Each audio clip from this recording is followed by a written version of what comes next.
Hi friends, it's Peepo here, but you should already know that this is my YouTube channel, so let's get started. Today we are playing a game called Dagon, which is based off of the short story by H.P. Lovecraft by the same name. I was going to read the short story in preparation for playing this game today, but then I realized I didn't really want to spoil it for myself. I kind of wanted us to be on this journey together. So all that I know is what I'm going to share with you, which is that it is a short story about Dagon, which is the god. It's the deity of this race of amphibian type humanoid creatures called the Deep Ones. So it's going to be a sort of water horror, I'm assuming an ocean horror, cosmic horror deity, ocean space thing monster, something like that, which as we know is my absolute favorite way to experience horrors while wet, right? So with that out of the way, let's start. Dagon is a faithful, interactive adaptation of H.P. Lovecraft's work focused on story and atmosphere. You will not find difficult choices, action sequences, or inventory management here, and movement is limited to progressing through locations along with the plot, which is brilliant, just what I'm in the mood for. I just played something very scary, so I am looking forward to something dreadful horror that is not high intensity. High intensity is perhaps my least favorite kind of horror, because I don't have an opportunity to be scared, because I'm so busy stressing out, you feel? So I'm really excited about this. Also, I'm really into H.P. Lovecraft, because I like spooky things, and I feel like that's a requirement. Okay, enough rambling, let's do it. Under an appreciable mental strain, since by tonight I shall be no more. All right, we've got empty cans. We've got the beautiful sound of rain. I love it. ASMR. We've got paper, books. Oh, a writing desk. Okay, so I just got a quick screen. I can't move. There's no WASD to action. It is just a clicking game, and we'll click on certain things like this that let us know that we can interact with them, but there are also going to be secrets hidden that I could miss if I'm not looking carefully. So I need to sort of zoom in and see how this red symbol appeared. It's very faint. That is an elder symbol, I think it called it, which is how we will discover certain secrets. So let's go ahead and click on that. Lovecraft's letters. And an achievement. As to letters, my case is peculiar. I write such things exactly as easily and as rapidly as I would utter the same topics in conversation. Indeed, epistolary expression is with me largely replacing conversation, as my condition of nervous prostration becomes more and more acute. I cannot bear to talk much now, and am becoming silent as the spectator himself. My loquacity extends itself on paper. H.P. Lovecraft to Reinhard Kleiner. Which is honestly so relatable, so relatable. I write the way that I'm thinking. I just spew it out, because he probably had some sort of ADHD or something, which is, you know, why he had, like, such trouble, I think, keeping pace with his own thoughts. It's from the sound of it. Anyway, that's got nothing to do with the game. Okay. This screen right here, this little secret we found, is just sort of about Lovecraft and his life and his writings and stuff. So if you'd like to read this, go ahead and pause the video and read it for yourself. But for the sake of progressing through the game, I'm going to go on ahead. I know that he was a little mentally unwell. I'm already very much aware of this fact, okay? Penniless, and at the end of my supply of the drug which alone makes life endurable, I can bear the torture no longer, and shall cast myself from this garret window into the squalid street below. Oh, don't do that. Oh, don't do that. Do not think from my slavery to morphine that I am a weakling or a degenerate. When you have read these hastily scrawled pages, you may guess, though never fully realize, why it is that I must have forgetfulness or death. It was in one of the most open and least frequented parts of the broad Pacific that the packet of which I was supercargo fell a victim to the German sea raider.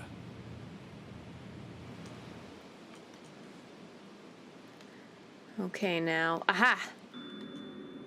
Lovecraft and the Great War. Dagon was written around a month after the United States entered World War I. Once again, pause if you'd like to read more.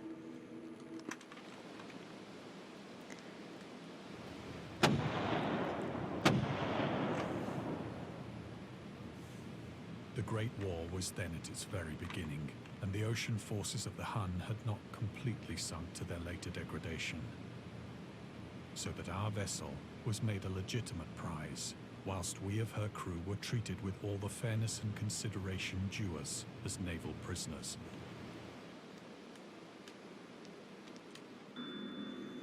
The Huns were Central Asian nomads who established dominion in Europe and invaded the Roman Empire in the 5th century. They were known as brutal, deadly warriors. Let's make sure we're not missing anything of importance. I would hate to do that.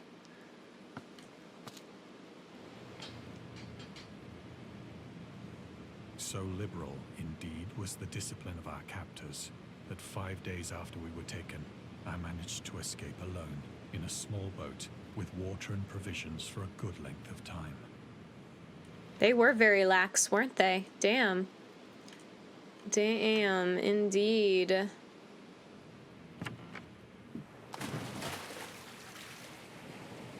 When I finally found myself adrift and free, I had but little idea of my surroundings.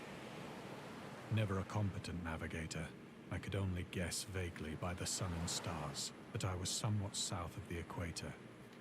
Of the longitude, I knew nothing, and no island or coastline was in sight.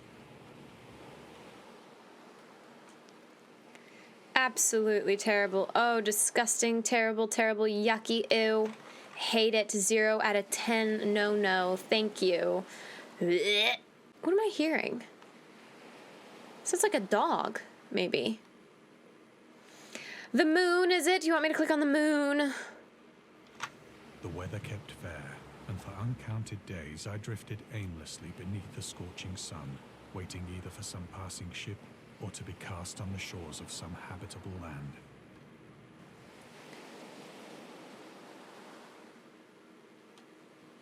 Huh? Return to Short Stories. Dagon was written in July 1917 and first published in 1919 in The Vagrant, an amateur magazine focused on the supernatural. This story is the first of his stories that introduced an element from the Cthulhu mythos, Dagon itself. A pagan cult worshipping Dagon later appears in The Shadow over Innsmouth, one of Lovecraft's most popular works. Very cool. Okay, so this is a pretty important beginner But neither ship story. nor land appeared, and I began to despair in my solitude upon the heaving vastness of unbroken blue. The change happened whilst I slept. Its details I shall never know, for my slumber, though troubled and dream-infested, was continuous. Oh! Oh! Oh. Okay, it's okay. Calm down, big guy. Calm it down. Deep breaths. Panicking will not help us here. Okay. This is When at terrible. last I awoke, it was to discover myself half sucked into a slimy expanse of hellish black mire, which extended about me in monotonous undulations as far as I could see, and in which my boat lay grounded some distance away.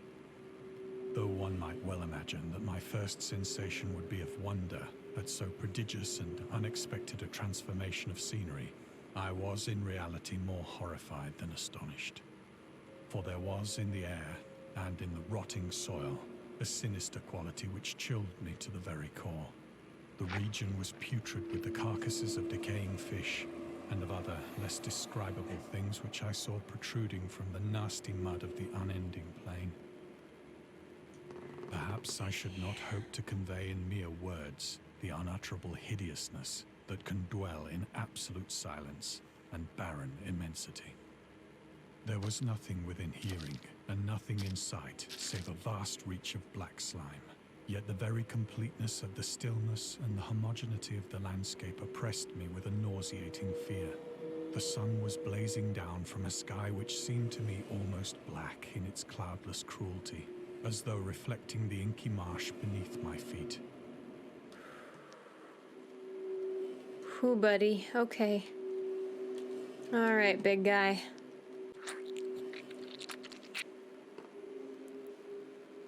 As I crawled into the stranded boat, I realized that only one theory could explain my position.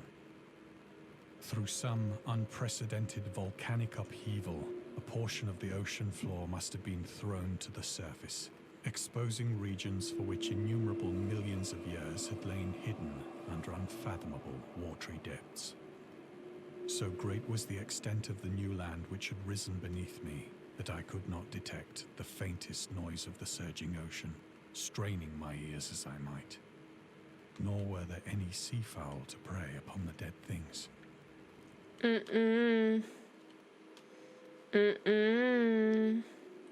Oh. The mystery of the volcanic islands. Volcanic eruptions sometimes resulted in the creation of islands. Most of them are transient and erode after some time, but some prove permanent. True, true. That is how things work sometimes. For several hours I sat thinking or brooding in the boat, which lay upon its side and afforded a slight shade as the sun moved across the heavens. As the day progressed, the ground lost some of its stickiness and seemed likely to dry sufficiently for traveling purposes in a short time. That night I slept but little, and the next day I made for myself a pack containing food and water, preparatory to an overland journey in search of the vanished sea and possible rescue.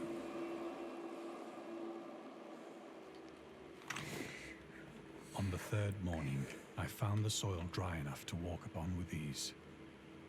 The odor of the fish was maddening, but I was too much concerned with graver things to mind so slight an evil, and set out boldly for an unknown goal. Jeezums. Okay, let's go then.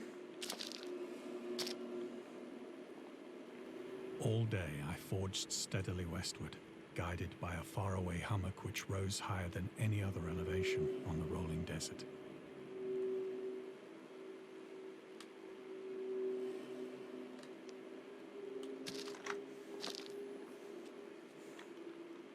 Oh, well, that is just a normal whale. So that's something. That's good, right? The rest of it looks alien, but that's a whale. We know that. Maybe it is on Earth. That night, I encamped, and on the following day still traveled toward the hummock, though that object seemed scarcely nearer than when I had first espied it. Okay. Oh, what is this? The Horrors of the Ocean, the creator of the Cthulhu mythos and the fictional underwater city of... This is technically a word that humans aren't supposed to be able to pronounce, so I'm... Rilya was convinced that life could not exist at the bottom of the ocean because the water pressure would make it uninhabitable. Interesting. Onward. By the fourth evening, I attained the base of the mound, which turned out to be much higher than it had appeared from a distance. An intervening valley setting it out in sharper relief from the general surface. Too weary to ascend, I slept in the shadow of the hill. I know not why my dreams were so wild that night, but ere the waning and fantastically gibbous moon had risen far above the eastern plain, I was awake in a cold perspiration, determined to sleep no more. Such visions as I had experienced were too much for me to endure again, and in the glow of the moon I saw how unwise I had been to travel by day. Without the glare of the parching sun, my journey would have cost me less energy. Yes, Indeed, but... I now felt quite able to perform the ascent which had deterred me at sunset. Yeah, but at night things are spookier. Picking up my pack, I started for the crest of the eminence. But at night things are spookier. Doesn't that matter to you? Oh. The loner. Contrary to popular opinion, Lovecraft was not an ever-frowning, eccentric, grumpy loner. He considered himself to be a person who appreciated humor. Moreover, he would often meet with friends in his apartment or at various cafes in Brooklyn and Manhattan. At times, his social life was so intensive, his work would suffer for months. That's very interesting because I definitely understand him to be an eccentric, sort of nervous loner. All right, let's ascend the Muck Mountain in the dead of night. The monotony of the rolling plain was a source of vague horror to me. But I think my horror was greater when I gained the summit of the mound and looked down the other side into an immeasurable pit or canyon, whose black recesses the moon had not yet soared high enough to illumine. I felt myself on the edge of the world, peering over the rim into a fathomless chaos of eternal night. Through my terror ran curious reminiscences of Paradise Lost and of Satan's hideous climb through the unfashioned realms of darkness. As the moon climbed higher in the sky, I began to see that the slopes of the valley were not quite so perpendicular as I had imagined. No, they're not? Ledges and outcroppings of rock afforded fairly easy footholds for a descent, whilst after a drop of only a few hundred feet, the declivity became very gradual. Boy, you crazy. You are crazy for that. You're crazy. Crazy. Crazy white boy. Urged on by an impulse which I cannot definitely analyze, I scrambled with difficulty down the rocks and stood on the gentler slope beneath, gazing into the Stygian deeps, where no light had yet penetrated. All at once, my attention was captured by a vast and singular object on the opposite slope, which rose steeply about 100 yards ahead of me, an object that gleamed whitely in the newly bestowed rays of the ascending moon. Wow, okay. Okay. That it was merely a gigantic piece of stone, I soon assured myself. It's so perfectly cut, though, my guy. I was conscious of a distinct impression that its contour and position were not altogether the work of nature. Which is what I just said, but with, you know, more words. A closer scrutiny filled me with sensations I cannot express. Dread? I'm pretty sure dread covers it. What you want? You got symbols out here? You got secrets? No secrets. Despite its enormous magnitude and its position in an abyss which had yawned at the bottom of the sea since the world was young, I perceived beyond a doubt that the strange object was a well-shaped monolith, whose massive bulk had known the workmanship and perhaps the worship of living and thinking creatures. Okay. Dazed and frightened, yet not without a certain thrill of the scientist's or archaeologist's delight, I examined my surroundings more closely. Okay. Sorry, I thought I did a good job before. Can't really see shit, so I don't know what you want me to do. Oh! Now near the zenith, shone weirdly and vividly above the towering steeps that hemmed in the chasm. This is the water you most don't want to... Ooh, wait, whoa. Look at it. It's not just a rock, it's got symbols. And revealed the fact that a far-flung body of water flowed at the bottom, winding out of sight in both directions, and almost lapping my feet as I stood on the slope. Across the chasm, the wavelets washed the base of the Cyclopean monolith, on whose surface I could now trace both inscriptions and crude sculptures. I see mermaids. Mer people. Or I guess the deep ones, as mentioned at the beginning of the video. The writing was in a system of hieroglyphics unknown to me, and unlike anything I'd ever seen in books. Consisting for the most part of conventionalized aquatic symbols such as fishes, eels, octopi, crustaceans, mollusks, whales, and the like. Several characters obviously represented marine things which are unknown to the modern world, but whose decomposing forms I had observed on the ocean-risen plain. It was the pictorial carving, however, that did most to hold me spellbound. Storytelling methods. Dagon, or Dagon, I don't remember. Contains many themes and storytelling methods that Lovecraft developed in his later works, such as telling the story through carvings, journals and characters' notes, islands emerging from the ocean, or fictional beings and deities based on real events and mythologies. Okay. Plainly visible across the intervening water on account of their enormous size were an array of bas-reliefs whose subjects would have excited the envy of a Dore. I don't know what think that these things were supposed to depict men, at least a certain sort of men, though the creatures were shown disporting like fishes in the waters of some marine grotto, or paying homage at some monolithic shrine which appeared to be under the waves as well. Like this one. Big rectangle, big rectangle. Of their faces and forms I dare not speak in detail. You can't because there is no detail. For the mere remembrance makes me grow faint. Man up. Grotesque beyond the imagination of a Poe or a Bulwer. Ooh, those are fighting words. They were damnably human in general outline, despite webbed hands and feet, shockingly wide and flabby lips. He's describing them anyway, which is funny, which is so typical. It was so spooky, I can't even describe it. But I am going to try. Okay, so if these are the faces, then there is that face detail, and yeah, it's gross. I'm not a fan. Glassy, bulging eyes, and other features less pleasant to recall. Curiously enough, they seem to have been chiseled badly out of proportion with their scenic background. For one of the creatures was shown in the act of killing a whale, represented as but little larger than himself. Oh yeah, he's like, they must have just messed up the proportions. Definitely on accident. Marked, as I say, their grotesqueness and strange size. But in a moment decided that they were merely the imaginary gods of some primitive fishing or seafaring tribe.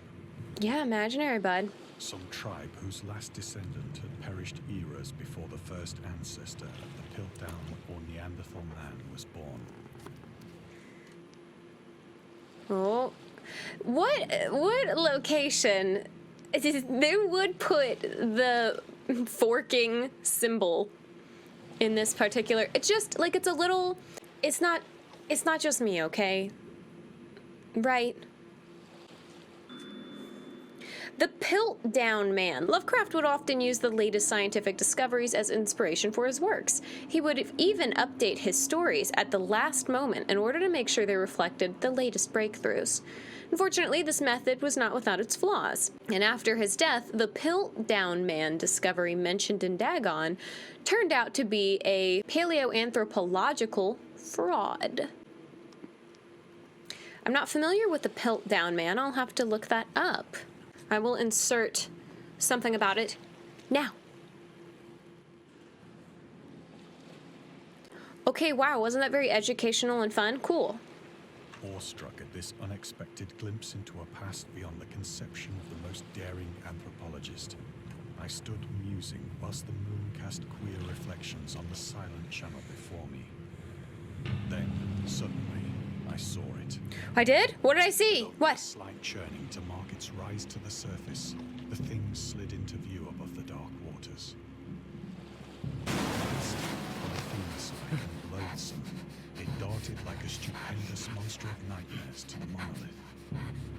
That was not subtle, gradual, but Flung its gigantic scaly arms, the while it bowed its hideous head and gave vent to certain measured sounds. Uh-oh, we passed out. Mad then. Or you fainted like a pussy.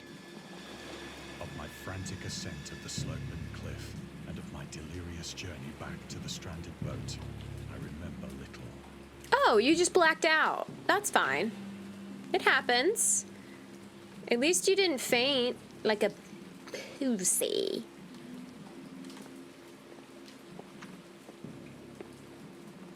I believe I sang a great deal and laughed oddly when I was unable to sing.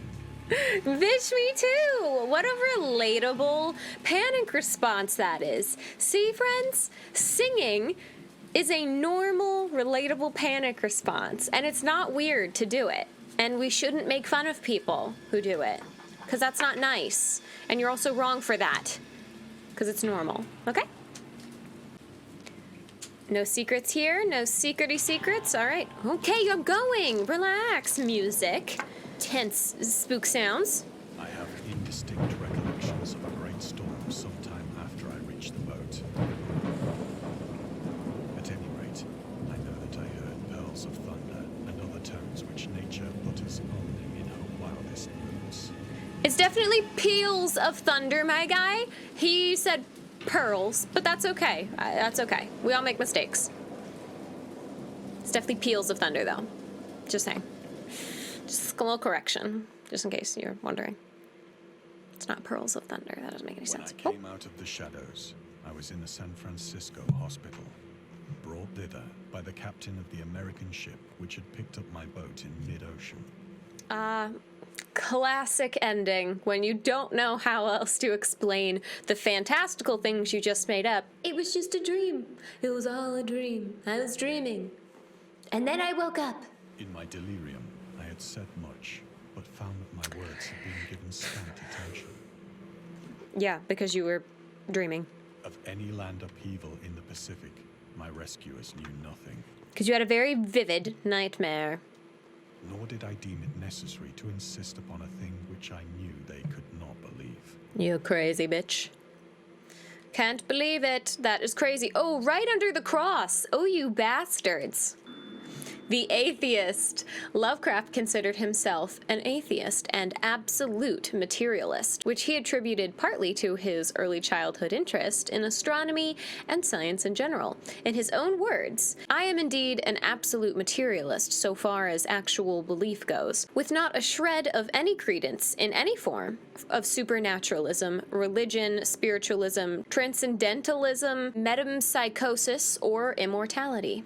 All I can say is that I think it is damned unlikely that anything like a central cosmic will, a spirit world, or an eternal survival of personality exists. They are the most preposterous and unjustified of all the guesses which can be made about the universe, and I am not enough of a hair splitter to pretend that I don't regard them as errant and negligible moonshine. In theory, I am an agnostic, but pending the appearance of radical evidence, I must be classed practically and provisionally as an atheist." Interesting.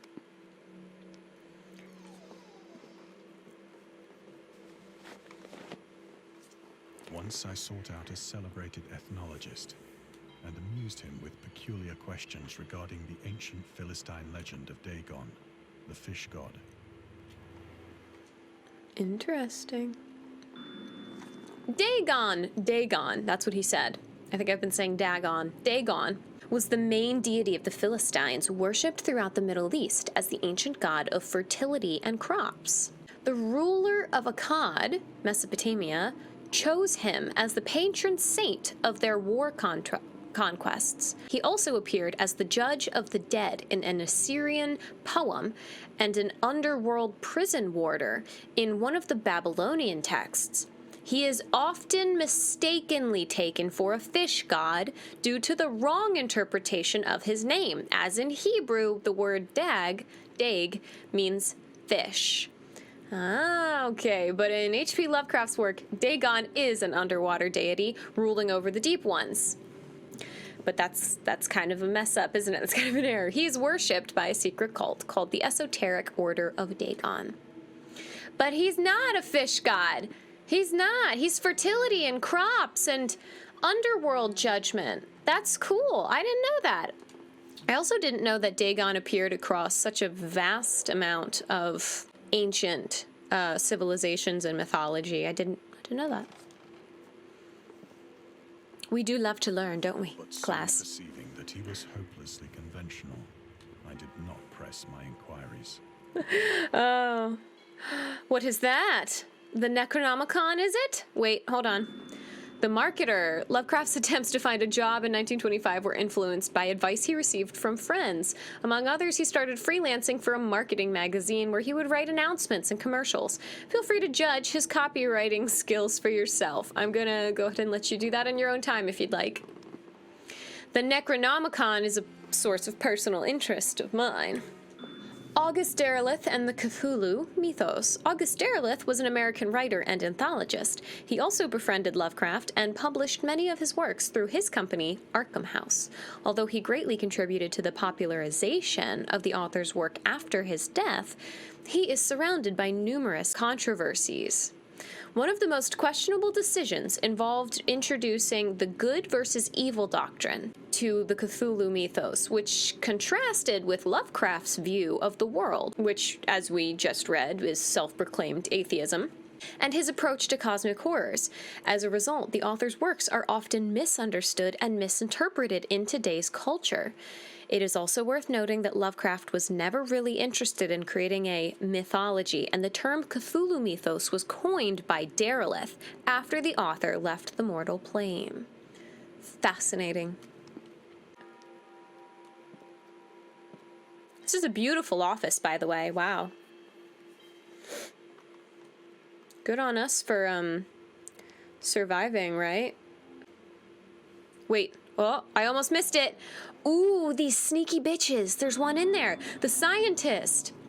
These days, the word scientist is a widely accepted term, but at the time Dagon was published, it was subject to a wide debate. After the author used it in the story, critics pointed out that a man of science was a more appropriate term to employ. He admitted that if Dagon were to be reprinted, he would indeed use this phrase they suggested. Scientist was coined as an analog to artist, to be used when referring to those studying different branches of science.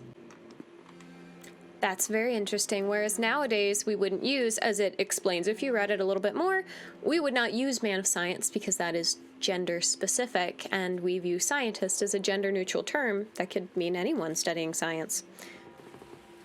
It is at night, especially when the moon is gibbous and waning, that I Gibbous. see the thing. Gibbous moon! I love that. I tried morphine, Oh, babes. but the drug has given only transient surcease, and has drawn me into its clutches as a hopeless slave.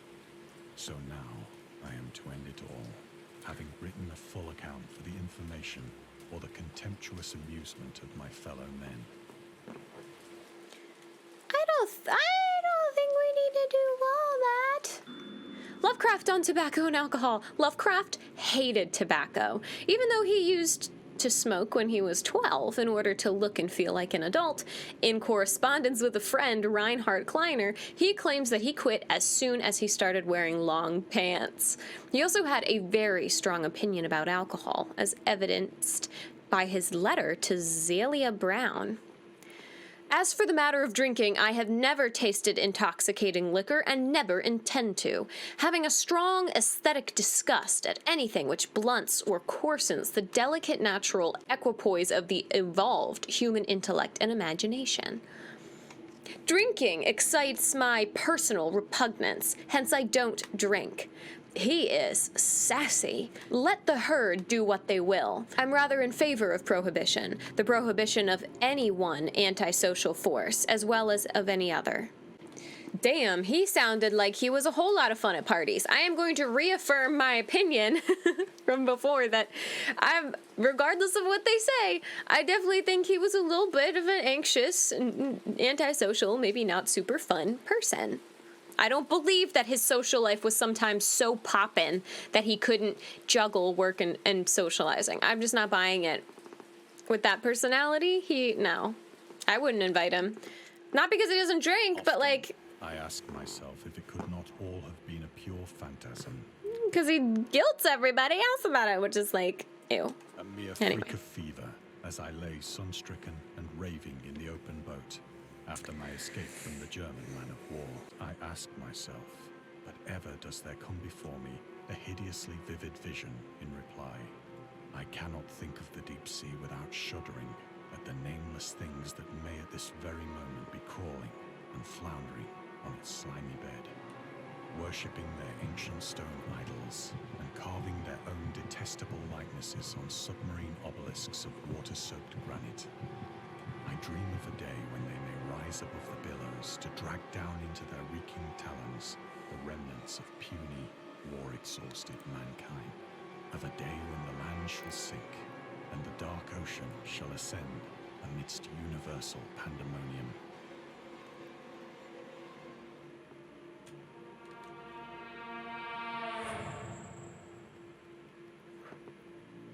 The end is near. Oh God. I hear a noise at the door, as of some immense slippery body lumbering against it.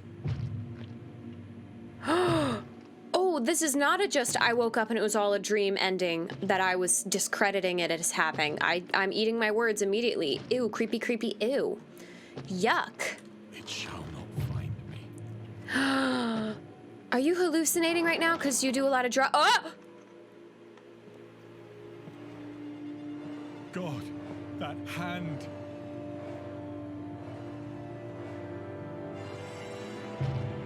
The window! The window!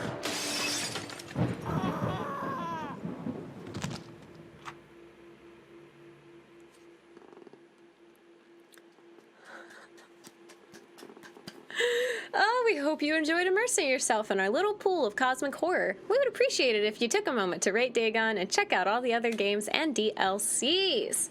That was awesome. I know that maybe wasn't super as exciting as like typical horror games, but for a very immersive, interactive storytelling, which is what that was beautiful. I wish that they would do this for all of Lovecraft's works so that we could all sort of experience them in more detail, because he often describes things that are undescribable, if you recall. So getting to see them is really cool. I just love that. I hope that you enjoyed it as well. If you did, please let me know down below with a like or a comment. And also, if you are an H.P. Lovecraft fan as well, definitely please let me know your favorite Lovecraft story in the comments so that I may read it. Thank you again for watching, and I will see you in the next video very soon. Bye!